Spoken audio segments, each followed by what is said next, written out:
मेरी वाइफ ने मुझे धोखा देने के लिए अपनी ही मौत का ऐसा फेक ड्रामा रचा कि पूरी दुनिया उसकी बातों पर यकीन कर बैठी। लेकिन उसे बिल्कुल भी अंदाजा नहीं था कि इस बार मैं रोने वाला नहीं बल्कि उसकी पूरी गेम पलटने वाला था। सबसे पहले मैंने उसके चेहरे पर एक जोरदार थप्पड़ मारा, फिर उसकी बॉडी के सारे ऑर्गन्स डोनेट करने का फैसला कर लिया। और उसके बाद मैंने जो किया उसे देखकर सिर्फ वो नहीं बल्कि पूरा हॉस्पिटल सन्न रह गया। यकीन मानिए इस कहानी का हर अगला ट्विस्ट पिछले ट्विस्ट से भी ज्यादा खतरनाक है। तो चलिए शुरुआत से जानते हैं कि आखिर ऐसा क्या हुआ था। पूरा हॉस्पिटल खामोश था। कमरे के बीचों बीच सफेद चादर से ढकी एक लड़की बिल्कुल बिना हरकत के लेटी हुई थी। डॉक्टर उसे डेड घोषित कर चुके थे। बाहर रिश्तेदार रो रहे थे, लेकिन एक इंसान ऐसा था जो बिल्कुल भी नहीं रो रहा था। वो उसकी वाइफ थी। कम से कम दुनिया तो यही मान रही थी। लेकिन उस लड़के की आंखों में आंसू नहीं थे बल्कि एक ऐसी ठंडी नफरत थी जो शायद किसी जिंदा इंसान की नहीं हो सकती। वो धीरे धीरे उसके पास गया, उसके कान के बिल्कुल करीब झुककर मुस्कुराया और बेहद धीमी आवाज में बोला, मुझे पता है तुम मरी नहीं हो। अगर आप वहाँ मौजूद होते तो शायद आपको भी लगता कि सदमे की वजह से उसका दिमाग खराब हो गया है। लेकिन अगले ही पल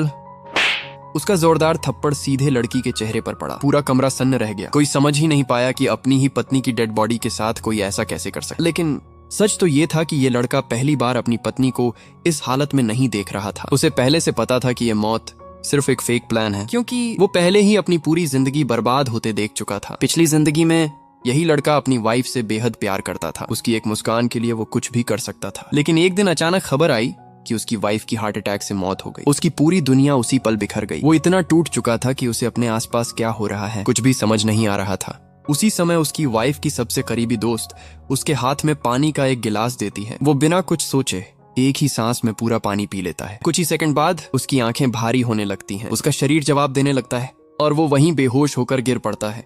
जब उसकी आंख खुलती है तो 3 दिन बीत चुके होते हैं। उसकी वाइफ का अंतिम संस्कार हो चुका था और उसे आखिरी बार देखने का मौका भी हमेशा के लिए खत्म हो चुका था। लेकिन ये तो उसकी बर्बादी की सिर्फ शुरुआत थी, क्योंकि अगले ही पल दरवाजे पर लगातार जोर जोर से दस्तक हो रही थी। लेकिन इस बार उस लड़के के चेहरे पर डर नहीं था बल्कि उसके होंठों पर हल्की सी मुस्कान थी, क्योंकि उसे अच्छी तरह याद था करोड़ों का कर्ज, दिन रात की गुलामी और ऐसी जिंदगी जहां मौत भी एक राहत लगने लगी थी। लेकिन इस बार गेम पूरी तरह बदल चुका था। वो धीरे धीरे अपनी वाइफ की तरफ बढ़ा। बाहर हर कोई उसे एक दुखी पति समझ रहा था, लेकिन उसके दिमाग में एक बिल्कुल अलग प्लान चल रहा था। उसने तुरंत अपना फोन निकाला और बिना एक सेकंड गंवाए एक नंबर डायल कर दिया। हेलो, मैं अपनी वाइफ के ऑर्गन डोनेट करना चाहता हूँ। आप जितनी जल्दी हो सके हॉस्पिटल पहुंचिए। ये सुनते ही पास खड़ी उसकी वाइफ की सबसे करीबी दोस्त का चेहरा एकदम पीला पड़ गया। उसकी आंखों में साफ डर दिखाई देने लगा। वो बार बार उसे रोकने की कोशिश करने लगी, लेकिन लड़का ऐसे बर्ताव कर रहा था जैसे वो सिर्फ अपनी वाइफ की आखिरी इच्छा पूरी करना चाहता हो। कुछ ही मिनटों बाद ऑर्गन डोनेशन टीम हॉस्पिटल पहुंच गई। उन्होंने जैसे ही जरूरी फॉर्मेलिटीज शुरू की, लड़के ने बेहद शांत आवाज में कहा, अगर इसके किसी भी ऑर्गन से किसी की जान बच सकती है तो बिना देर किए सब डोनेट कर दीजिए। अगर कुछ भी काम का ना हो तो इसकी बॉडी मेडिकल कॉलेज को दे दीजिए। ये सुनते ही उस लड़की की दोस्त के पैरों तले जमीन खिसक गई, क्योंकि उसे पता था जिस लड़की को सब डेड समझ रहे हैं वो अभी भी जिंदा है। अगर डॉक्टर्स ने चेक करना शुरू कर दिया तो पूरा फेक डेथ प्लान उसी वक्त खत्म हो जाएगा। वो घबराकर बोली, नहीं ऐसा मत कीजिए। उसने कभी ऑर्गन डोनेट करने की बात नहीं की थी, लेकिन लड़के ने बिना उसकी तरफ देखे जवाब दिया, मैं उसका हस्बैंड हूँ। आखिरी फैसला लेने का हक मेरा है या तुम्हारा। ये सुनते ही वो पूरी तरह चुप हो गई। अब उसके पास कोई जवाब नहीं था। तभी हॉस्पिटल के कॉरिडोर में तेज कदमों की आवाज गूंजने लगी। कुछ ही सेकंड बाद एक अधेड़ उम्र की औरत हांफते हुए कमरे में दाखिल हुई। ये उसकी वाइफ की माँ थी। उसे देखते ही लड़की की दोस्त ने राहत की सांस ली। शायद अब सब कुछ संभल जाएगा, लेकिन उसे बिल्कुल अंदाजा नहीं था कि इस लड़के ने उसके लिए भी एक ट्रैप तैयार कर रखा है। लड़का तुरंत रोने का नाटक करते हुए अपनी सास के पास गया और वही पानी का गिलास उसके हाथ में दे दिया जिसमें पिछली जिंदगी में उसे बेहोश किया गया था। रोते रोते उसने कहा, माँ थोड़ा पानी पी लीजिए, आप खुद को संभालिए। बेहद घबराई हुई औरत ने बिना कुछ सोचे पूरा गिलास एक ही सांस में पी लिया। 2 मिनट, बस 2 मिनट बाद उसकी आंखें भारी होने लगीं और अगले ही पल वो वहीं सोफे पर बेहोश होकर गिर पड़ी। उसकी वाइफ की दोस्त का चेहरा डर से सफेद पड़ चुका था, क्योंकि अब उसे समझ आ चुका था कि इस लड़के को सब कुछ पता है और वो एक एक चाल का जवाब उससे भी ज्यादा खतरनाक चाल से देने वाला है। लेकिन असली शौक अभी बाकी था, क्योंकि अगला कदम सीधे क्रिमेटोरियम की तरफ बढ़ने वाला था। एम्बुलेंस अब हॉस्पिटल से निकल चुकी थी। सामने सफेद कपड़े में लिपटी उसकी वाइफ लेटी हुई थी और बाहर से देखने पर ऐसा लग रहा था जैसे सब कुछ खत्म हो चुका हो। लेकिन सच सिर्फ इस लड़के को पता था, उसकी वाइफ जिंदा थी और यही उसका सबसे बड़ा सीक्रेट था। गाड़ी तेज रफ्तार से आगे बढ़ रही थी। उधर उसकी वाइफ की दोस्त बार बार फोन कर रही थी। उसकी सास भी लगातार कॉल पर कॉल किए जा रही थी, लेकिन लड़का हर बार सिर्फ मोबाइल की स्क्रीन देखता, हल्का सा मुस्कुराता और कॉल काट देता। आखिर एक दुखी पति से कोई ये उम्मीद तो नहीं करेगा कि वो इस वक्त फोन उठाकर बातें करेगा। कुछ देर बाद उसे महसूस हुआ कि स्ट्रेचर पर लेटी लड़की की उंगलियां हल्की सी हिलने लगी हैं। मतलब एनेस्थीसिया का असर धीरे धीरे खत्म हो रहा था। लड़का बिना घबराए उसके बिल्कुल पास गया और बहुत धीमी आवाज में बोला, घबराओ मत, अभी तो असली सफर शुरू हुआ है। उसकी वाइफ कुछ बोल नहीं सकती थी, आंखें भी नहीं खोल पा रही थीं, लेकिन उसके गालों पर धीरे धीरे आंसू बहने लगे। उसे शायद समझ आ चुका था कि इस बार सब कुछ उसके हिसाब से नहीं होने वाला। लड़का उसके आंसू पोंछते हुए मुस्कुराया, तुमने पिछली जिंदगी में मुझे जिंदा रहते हुए हर रोज मरने पर मजबूर किया था, आज सिर्फ एक दिन तुम्हारी बारी है। इतना कहकर वो वापस अपनी सीट पर बैठ गया। लगभग 20 मिनट बाद गाड़ी क्रिमेटोरियम के बाहर रुक गई। वहाँ पहले से ही कई लोगों की लाइन लगी हुई थी। स्टाफ ने साफ कह दिया, कम से कम 1 घंटा इंतजार करना पड़ेगा। लेकिन लड़का जानता था कि उसके पास इतना समय नहीं है, क्योंकि अगर उसकी वाइफ पूरी तरह होश में आ गई तो पूरा प्लान यहीं खत्म हो जाएगा। वो तुरंत वहाँ के इंचार्ज के पास गया और रोते हुए बोला, मेरी सास हॉस्पिटल में जिंदगी और मौत से लड़ रही है। उनकी आखिरी इच्छा है कि बेटी का अंतिम संस्कार जल्दी हो जाए, प्लीज मेरी मदद कीजिए। साथ ही उसने चुपचाप कुछ पैसे भी उसकी तरफ बढ़ा दिए। इंचार्ज कुछ पल सोचता रहा, फिर बोला, ठीक है, तुम्हारी बॉडी पहले जाएगी। बस यही वो पल था जिसका लड़का पिछले 10 सालों से इंतजार कर रहा था। कुछ ही मिनटों बाद उसकी वाइफ को धीरे धीरे फर्नेस की तरफ ले जाया जाने लगा। पागलों की तरह क्रेमेटोरियम की तरफ भाग रही थी। उन्हें अब समझ आ चुका था कि अगर वो 5 मिनट भी लेट हुई तो सब कुछ हमेशा के लिए खत्म हो जाएगा। उसी समय बाहर से तेज तेज चीखने की आवाज आने लगी, रुको, दरवाजा खोलो, मेरी बेटी जिंदा है। उसकी सास और उसकी दोस्त आखिरकार क्रेमेटोरियम पहुंच चुकी थी। दोनों लगभग भागते हुए अंदर घुस आईं। उन्हें देखते ही लड़का जोर जोर से रोने का नाटक करने लगा। माँ प्लीज खुद को संभालिए। वो अब इस दुनिया में नहीं रही। लेकिन दोनों उसकी एक भी बात सुनने को तैयार नहीं थी। वो सीधे फर्नेस की तरफ दौड़ी। स्टाफ ने उन्हें रोकने की कोशिश की, लेकिन घबराहट में उन्होंने किसी की नहीं सुनी। उसी धक्का मुक्की के बीच उनमें से एक का हाथ सीधे कंट्रोल पैनल पर जा पड़ा।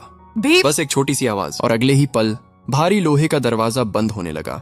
अंदर लेटी लड़की की आंखें अब पूरी तरह खुल चुकी थीं। वो पूरी ताकत से चीखना चाहती थी, लेकिन उसके मुंह से आवाज तक नहीं निकल रही थी। उसने कांपते हुए अपना हाथ बाहर निकालने की कोशिश की, लेकिन अब बहुत देर हो चुकी। अगले ही सेकंड फर्नेस के अंदर आग की लपटें भड़क उठी। बाहर हर कोई घबरा गया। उसकी सांस पागलों की तरह दरवाजा पीटने लगी। उसकी दोस्त बार बार चिल्ला रही थी, बंद करो, बंद करो। वो लेकिन अब उनकी आवाज किसी काम की नहीं थी, क्योंकि कुछ सेकंड पहले जिस बटन को दबाने से वो रोकना चाहती थी, उसी बटन को उन्होंने अपनी घबराहट में खुद दबा दिया था। लड़का वहीं खड़ा सब कुछ देख रहा था। उसके चेहरे पर दुख का नकाब था, लेकिन दिल के अंदर 10 सालों से जल रही बदले की आग आखिरकार शांत होने लगी थी।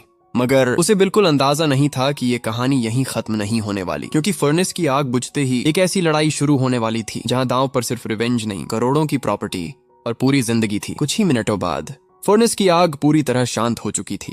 स्टाफ ने बड़ी सावधानी से उसकी वाइफ की राख एक कलश में रखी और वो कलश सीधे उसके हाथों में सौंप दिया। उसने कांपते हुए दोनों हाथों से उसे पकड़ लिया। बाहर से ऐसा लग रहा था जैसे एक पति अपनी जिंदगी की सबसे बड़ी तकलीफ सह रहा हो, लेकिन उसके दिल में सिर्फ एक ही बात गूंज रही थी, ये वही अंजाम है जो तुमने खुद अपने लिए चुना था। उधर उसकी सास जमीन पर बैठकर जोर जोर से रो रही थी। वहीं उसकी वाइफ की दोस्त का चेहरा बिल्कुल सफेद पड़ चुका था। उसे समझ नहीं आ रहा था कि वो रोए या अपनी ही गलती पर पछताए, क्योंकि अगर उन्होंने घबराहट में वो बटन न दबाया होता तो शायद कहानी कुछ और होती। लेकिन अब सब कुछ हमेशा के लिए खत्म हो चुका था। लड़का बिना कुछ बोले राख का कलश उठाकर वहां से निकल गया। उसने पीछे मुड़कर एक बार भी नहीं देखा, क्योंकि उसे पता था अब उसका अगला मिशन शुरू होने वाला है। सीधे घर पहुंचते ही उसने कलश को कमरे के एक कोने में रखा और बिना एक सेकंड बर्बाद किए अपने लॉयर को फोन मिलाया। मुझे तुरंत प्रॉपर्टी ट्रांसफर की पूरी प्रोसेस शुरू करनी है। फोन के दूसरी तरफ बैठे लॉयर ने हैरानी से पूछा, इतनी जल्दी? अभी तो अंतिम संस्कार भी हुआ है। लड़का शांत आवाज में बोला, इसीलिए जल्दी करनी है क्योंकि मुझे पता है कुछ लोग बहुत जल्द यहाँ पहुँचने वाले हैं। दरअसल पिछली जिंदगी में वो अपनी वाइफ की मौत के गम में इतना टूट गया था कि उसने कभी उसकी प्रॉपर्टी या कंपनी के बारे में सोचा ही नहीं, और इसी गलती का फायदा उठाकर बाकी लोगों ने सब कुछ अपने नाम कर लिया था। लेकिन इस बार वो एक भी मौका किसी को नहीं देने वाला था। पूरी रात वो पुराने डॉक्यूमेंट्स, बैंक रिकॉर्ड्स और कंपनी फाइल्स खंगालता रहा। हर फाइल खोलते ही एक नया सीक्रेट सामने आने लगा। धीरे धीरे उसे समझ आने लगा कि उसकी वाइफ ने सिर्फ फेक डेथ की प्लानिंग ही नहीं की थी, बल्कि करोड़ों की एसेट्स भी पहले से छिपा कर रखी थी। यानी उसके सिर पर छोड़ा गया कर्ज सिर्फ एक ट्रैप था, असली पैसा कहीं और छिपाया गया था। ये सच्चाई जानने के बाद उसके चेहरे पर कई दिनों बाद पहली बार मुस्कान आई। लेकिन तभी अगली सुबह उसके घर के दरवाजे पर जोरदार दस्तक हुई। जब उसने दरवाजा खोला तो सामने उसकी सास, उस लड़की की दोस्त, एक अनजान आदमी और उनके साथ खड़ी पुलिस को देखकर वो समझ गया अब असली खेल शुरू होने वाला है। सुबह का माहौल अभी पूरी तरह शांत भी नहीं हुआ। लड़के ने बिना घबराए दरवाजा खोला और जैसा उसे पहले से अंदाजा था, बाहर उसकी सास, उसकी वाइफ की दोस्त, एक अजनबी आदमी और उनके पीछे 2 पुलिस ऑफिसर्स खड़े थे। उसकी सास ने उसे देखते ही चीखना शुरू कर दिया, यही है वो, इसी ने मेरी बेटी को जिंदा जला दिया, इसे अभी अरेस्ट करो। पूरी गली के लोग घरों से बाहर निकल आए। हर किसी की नजर अब उसी लड़के पर थी, लेकिन इतने बड़े आरोप के बाद भी उसके चेहरे पर जरा सी भी घबराहट नहीं थी। उसने धीरे से अपनी जेब से डेथ सर्टिफिकेट निकाला और पुलिस ऑफिसर के हाथ में रख दिया। ऑफिसर, मेरी वाइफ की मौत हॉस्पिटल ने कंफर्म की थी। ये ऑफिशियल सर्टिफिकेट है और उसी के बाद मैंने लीगल प्रोसेस के तहत उसका अंतिम संस्कार किया। अगर इसमें कोई गलती है तो पहले हॉस्पिटल से सवाल कीजिए, मुझसे नहीं। ऑफिसर ने सर्टिफिकेट ध्यान से देखा, फिर उसकी तरफ देखा और कुछ पल के लिए पूरी जगह पर सन्नाटा छा गया। उसी दौरान वो अजनबी आदमी एक छोटे बच्चे का हाथ पकड़कर आगे आया। उसकी आंखों में आंसू थे। वो भारी आवाज में बोला, मैं उसकी वाइफ का पहला प्यार हूँ। हम दोनों फिर से साथ रहने वाले थे। फेक डेथ का प्लान भी इसी वजह से बनाया गया था, लेकिन तुम्हारी वजह से वो हमेशा के लिए चली गई। ये सुनकर आसपास खड़े लोग भी शॉक हो गए, लेकिन लड़का अब भी बिल्कुल शांत था। उसने पहले उस आदमी को देखा, फिर उसके साथ खड़े बच्चे की तरफ नजर घुमाई और मुस्कुराकर पूछा, अगर तुम सच बोल रहे हो तो कोई प्रूफ है? ये एक ऐसा सवाल था जिसकी उम्मीद शायद किसी ने नहीं की थी। वो आदमी कुछ सेकंड तक चुप रहा, फिर बोला, ये बच्चा उसी का बेटा है। लड़के ने तुरंत दूसरा सवाल दाग दिया, बर्थ सर्टिफिकेट? उस आदमी ने सिर झुका लिया। DNA report? फिर से खामोशी। कोई लीगल डॉक्यूमेंट? इस बार भी उनके पास कोई जवाब नहीं था। लड़के ने गहरी सांस ली और पुलिस की तरफ मुड़कर बोला, ऑफिसर, मेरी वाइफ अब इस दुनिया में नहीं है और ये लोग बिना किसी सबूत के एक बच्चे को आगे करके उसकी करोड़ों की प्रॉपर्टी पर दावा करना चाहते हैं। अगर इनके पास सच है तो कोर्ट में साबित करें। ये सुनते ही उसकी सांस का चेहरा उतर गया। उसे पहली बार महसूस हुआ कि सामने खड़ा इंसान अब वही सीधा साधा पति नहीं रहा जिसे वो सालों तक बेवकूफ बनाती रही। लेकिन उनके पास अभी भी एक आखिरी हथियार बचा था, एक ऐसा वीडियो जो इस पूरे खेल का सच दुनिया के सामने ला सकता था। और जैसे ही वो वीडियो सबके सामने चलेगा, कहानी एक बार फिर पूरी तरह पलट जाएगी। अगला पार्ट देखने के लिए इस वीडियो पर 100 लाइक्स और 10 कमेंट्स पूरे करें। जैसे ही यह लक्ष्य पूरा होगा, अगला पार्ट कल अपलोड कर दिया जाएगा। धन्यवाद।